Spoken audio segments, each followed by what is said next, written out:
anniversary of our actual civil union. So, my dear, we thank God. We thank God that He's granted us this marriage for 65 whole years. We thank God. We pray for a longer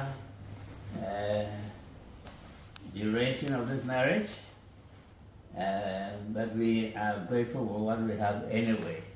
We are grateful for the children that God has blessed us with, and we are grateful for the love and care that they lavish on us.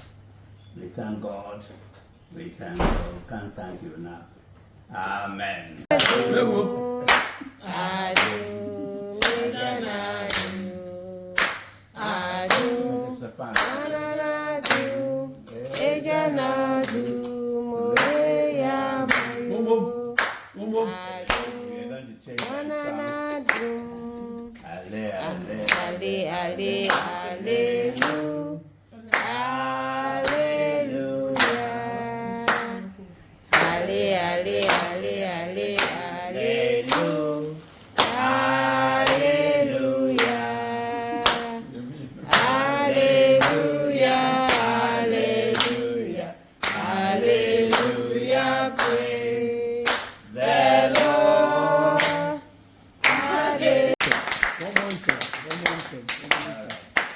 So, Esa, opposite table,